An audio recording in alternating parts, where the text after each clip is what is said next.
Oi, oi, oi, tudo bem?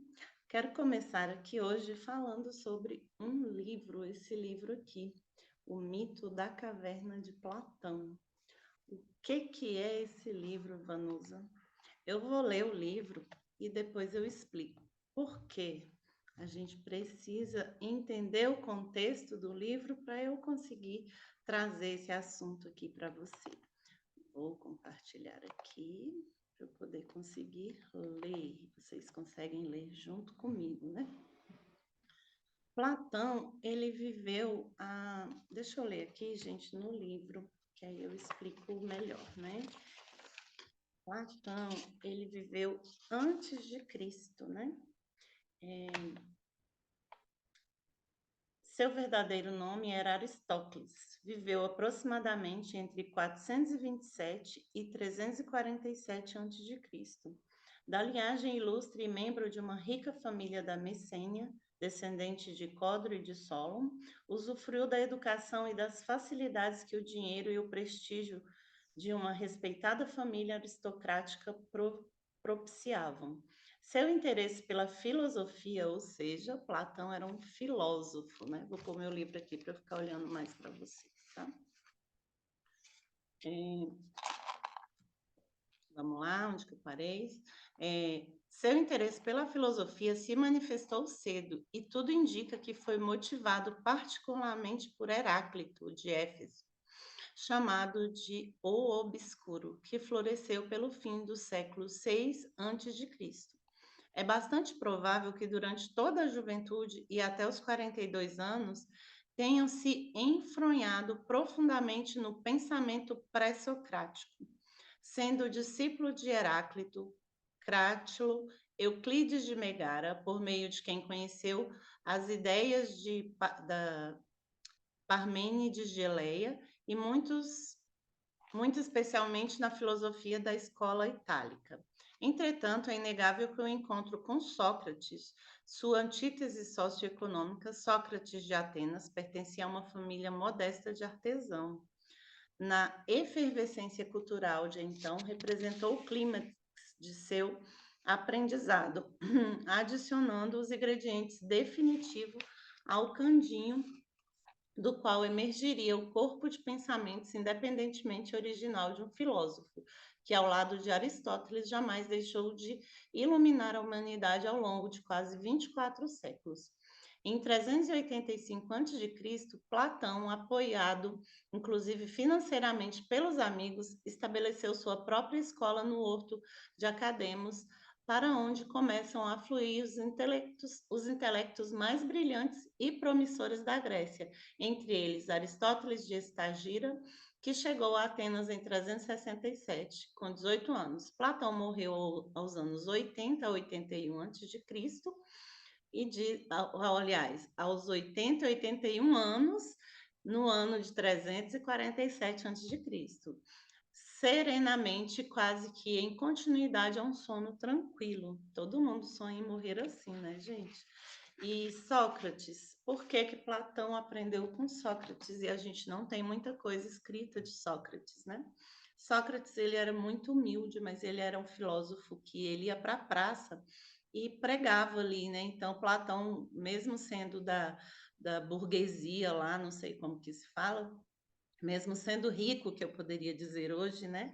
Ele não deixou de escutar Sócrates e ele aprendeu muito com Sócrates. E aí vamos falar agora do Mito da Caverna, que é esse livro maravilhoso que traz uma consciência incrível para a gente, né? Então vou começar a ler o livro aqui e depois a gente vai entender um pouquinho sobre isso. Eu vou tentar ler rápido para não ficar muito longo, né? Mas eu vou ler só a parte mesmo que é importante, que dá o que aqui? Acho que essas duas primeiras páginas, tá? Imagina homens que vivem numa espécie de morada subterrânea em forma de caverna, que possui uma entrada que se abre em toda a largura da caverna para a luz. No interior dessa morada, eles estão desde a infância, acorrentados pelas pernas e pelo pescoço. Imagina aí, gente. Eles moram desde a infância nessa caverna, acorrentados, viu? Pela perna e pelo pescoço, ou seja, eles não conseguiam virar. o pescoço, porque eles estavam acorrentados. No máximo, eles conseguiriam virar para o lado, mas eles não conseguiriam ver o que estava atrás deles, né? Quanto à luz, eles lhes veem de um fogo aceso numa elevação ao longe, atrás deles, ou seja, tinha uma luz, que era um fogo atrás deles. Ora, então, esse fogo e os prisioneiros imaginam um caminho elevado ao longo do qual se ergue um pequeno muro, semelhante ao tabique, né? Que os exibidores de fantoche colocam à sua frente e por cima dos quais exibem seus fantoches ao público. Ou seja, aquela luz ela fazia sombra na parede da caverna para que essas pessoas que estavam ali acorrentadas, eles vissem, né, essa sombra, né? Figura agora ao longo desse pequeno muro e ultrapassando homens que transportam objetos de todos os tipos, como estatuetas de homens, animais de pedra, de madeira, modelados em todos os tipos de matéria. Dentre esses condutores, naturalmente, existem aqueles que falam e aqueles que se calam. Aí ele é um diálogo, né? Aí a pessoa lá pergunta: fazes de tudo isso uma estranha descrição, disse, e teus prisioneiros são muito estranhos. É a nós que eles se assemelham, retruquei. Com efeito, podes crer que homens em sua situação tenham anteriormente visto algo de si e dos outros afora, e sombras que o fogo projetam na parede situada à sua frente. Ou seja, essas pessoas que estavam passando atrás deles com imagens, com estatuetas, conversando, eles escutavam as vozes e viam o reflexo dessas pessoas lá na parede, né? Se, portanto, conseguissem conversar entre si, não achas que tomariam por objetos reais as sombras que avistassem? O que era real para eles? O que eles estavam vendo lá na parede, porque era aquilo que eles viam. Eles não conseguiam ver lá atrás, lembra? Se, portanto, aí já passei, né? E se, por outro lado, houvesse eco na prisão proveniente da parede que lhes é fronteira, não achas que cada vez que falassem um daqueles que passam ao longo do pequeno muro, eles poderiam julgar que os sons provinham de sombras projetadas? Ou seja, eles achavam que aquele barulho eram das sombras que estavam projetadas na parede. Muito legal isso, né? Portanto, prosseguiu o homem. Prosseguir. O homem que os homens, né, acho que deve ser os homens, que estão nesta condição, só poderão ter por verdadeiro as sombras projetadas pelos objetos fabricados, né? Foi o que eu falei. Considera agora o que naturalmente lhes sobreviria se fossem libertos das cadeias e da ilusão em que se encontram. Se um desses homens fosse libertado e imediatamente forçado a se levantar, a voltar o pescoço, a caminhar, olhar para a luz, ao fazer tudo isso, ele sofreria, né, gente? Quando a gente está no escuro, que a gente sai para a claridade, não dá aquele reflexo na luz e ofusca a nossa luz, né? Então, assim, é isso que ia acontecer. E não poderiam distinguir os objetos cujas sombras visualizaram até então. Porque quando você vê uma sombra de um objeto, né, não é a mesma coisa que você vê o objeto pessoalmente, né? Que achas que ele responderia se lhe fosse dito que tudo quanto vira até então não passara de quimera, mas que presentemente, mais perto da realidade, vou aumentar a letra aqui para ficar melhor para vocês e para mim também, porque eu estou sem óculos para ler, né? E voltado para objetos mais reais, estaria vendo de maneira mais justa. E se, ao lhe designar cada um dos objetos que passam ao longo do muro, fossem forçados a responder às perguntas que lhe fizesse sobre o que é cada um deles, não achas que ele se perturbaria? Não achas que ele consideraria mais verdadeiras as coisas que viram outrora do que aquelas que agora eram designadas? É assim, né, gente? Ele considera mais real o que ele estava vendo lá do que a realidade mesmo, né? E se, por outro lado, fosse obrigado a fitar a própria luz, não achas que seus olhos se ressentiriam e que, voltando-lhe as costas, fugiria para junto daqueles coisas daquelas coisas que é capaz de olhar e que lhe atribuiria uma realidade maior do que as outras que lhe são mostradas. Ou seja, ele ia fugir dali correndo, ia voltar lá para a caverna e ficar olhando para a parede, porque era aquilo que ele acreditava, né? Suponha agora, prosseguir, que ele fosse arrancado à força de sua caverna e compelido a escalar a rude e escarpada encosta, e que não fosse solto antes de ser trazido até o sol. Não achas que ele se afligiria e se irritaria por ter sido arrastado dessa maneira? E que, uma vez chegado à plena luz e completamente ofuscado, achas que poderia distinguir uma só das coisas que agora chamamos verdadeiras? Penso que teria necessidade de hábito para chegar a ver as coisas na sua região superior. De início, distinguiria a sombra mais facilmente, em seguida, a imagem dos homens e dos outros seres refletidos nas águas. Mais tarde, distinguiria os próprios seres. A partir dessa experiência, poderia, durante toda a noite, contemplar os corpos celestes e o próprio céu, à luz dos astros e da lua, muito mais facilmente do que o sol e a sua luz durante o dia. Penso que finalmente ele seria capaz de fitar o sol, não mais refletido na superfície da água ou na sua aparência no lugar em que se encontra, mas o próprio sol no lugar que é o seu. Em suma, viria a contemplá-lo como é. Gente, eu acho tão lindo isso, porque primeiro ele iria contemplar a noite, porque se ele fosse olhar para o sol, isso iria ficar ofuscado. Eu até me emociono com esse livro, porque ele é muito lindo, lindo mesmo. Ele dá assim, faz o coração da gente ferver.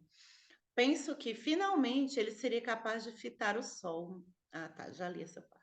Após isto, raciocinando a respeito do sol, concluiria que ele produz as estações do ano, que governa todas as coisas, que existe um lugar visível e que, no certo sentido, também é a causa de tudo que ele e seus companheiros viam na caverna.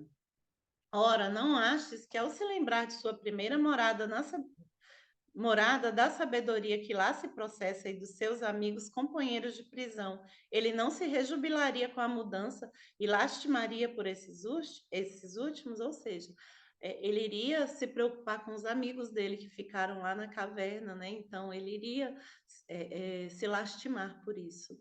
E se eles então se concedessem honras e louvores entre si, se outorgassem recompensas àqueles que captassem com o olhar mais vivo e passassem das sombras que tivessem melhor memória, das que costumavam vir em primeiro lugar ou em último, ou concomitantemente, e que por isso fosse o mais capaz de fazer conjecturas a partir dessas observações sobre o que deveria acontecer. Acha que esse homem liberto sentiria ciúme dessas distinções e alimentaria inveja do que entre os prisioneiros fosse honrados e poderosos, porque tinha os carcereiros lá, né? Então, assim, ele sentiria inveja desses carcereiros, olha só. Ou então, como o herói de Homero, não proferiria muito mais ser apenas um servente de charrua a serviço de um pobre lavrador e sofrer tudo no mundo ao voltar às suas antigas ilusões, a pensar como pensava, a viver como vivia. Ou seja, ele preferia viver naquele mundo do que passar por tudo aquilo que ele passou, né? Que era um mundo de ilusão. Supõe que este homem retornasse à caverna e se sentasse em seu antigo lugar, não teria os olhos cegados pelas trevas ao vir subitamente do pleno sol? Então, ou seja, aquilo para ele ia ficar escuro, não ia fazer mais sentido, né? E se para julgar essas sombras tivesse de entrar de novo em competição com os prisioneiros que não abandonaram as correntes, no momento que ainda estivesse com a vista confusa e antes que se tivessem reacostumados, não provocaria risos, não daria a ele sua ascensão lhe causara a ruína da vista e que, portanto, não valeria a pena tentar subir até lá? E se alguém tentasse libertá-los e conduzi-los até o alto, não acha que eles pudessem pegá-los e matá-los? Não fariam? Então, assim, aquela história, depois que você vê, você não consegue desver. Então, se ele voltasse para aquela vida que ele tinha, as pessoas iam zombar dele e ele poderia ser até morto, né? Porque as pessoas não iriam acreditar nele. Essa imagem, caro Glauco, Glauco é o interlocutor dele lá, né? Terá de ser inteiramente aplicada ao que dissemos mais acima, comparando o que a vista nos revela com a morada da prisão. E, por outro lado, a luz do fogo que ilumina o interior da prisão com a ação do sol. Em seguida, se admitires que a ascensão para o alto e a sua contemplação do que lá existe representam o caminho da alma em sua ascensão, ao inteligível não te enganarás sobre o objeto da minha esperança, visto que tens vontade de te instruires nesse assunto. E Deus sabe, sem dúvida, se ele é verdadeiro. Eis, em todo caso, como a evidência disto se me apresenta na região do cognoscível, a ideia do bem é a que se vê por último, e, e a muito custo, mas não que uma vez contempla, se apresenta ao raciocínio como sendo, em definitivo, a causa universal de toda a retidão e de toda a beleza no mundo visível. Ela é a geradora da luz e do soberano da luz, sendo ela própria soberana, no inteligível, dispensadora de verdade e inteligência, ao que eu acrescentaria ser necessário vê-la, se quer reagir com sabedoria, tanto na vida privada como na vida pública. Né? E é isso, gente. O que significa essa passagem do livro? Eu vou voltar aqui, vou parar de compartilhar para eu voltar aqui para falar com vocês, né? É isso que a gente vive. A gente vive numa caverna. A gente acredita, a gente coloca aqueles óculos, né? Aquele monte de óculos que das crenças, né? As crenças dos nossos pais, as crenças dos nossos professores, as crenças dos nossos pastores, as crenças de todas as pessoas que a gente convive, né? De outras pessoas. E a gente leva aquilo como a maior verdade, que é aquilo que é o real. E a gente esquece de buscar a luz, né? De buscar esse entendimento do que realmente significa a nossa vida aqui na Terra. Então, será que você não está vivendo como aqueles prisioneiros lá do mito da caverna? Recomendo que você busque mais saber sobre esse assunto, porque eu estou dando início aqui agora a um assunto que eu quero destrinchar e eu quero aprender junto com vocês, porque essa está sendo a minha jornada e esse está sendo o meu propósito. E isso está explodindo aqui no meu coração. Então, eu precisava compartilhar, eu precisava trazer isso aqui para vocês. E logo, logo eu trago mais um vídeo sobre esse assunto, beleza? Obrigado a todos que assistiram. Não esqueçam de curtir, de comentar, de compartilhar, porque eu tenho certeza que isso vai fazer muita gente pensar. Um abraço a todos e fiquem com Deus.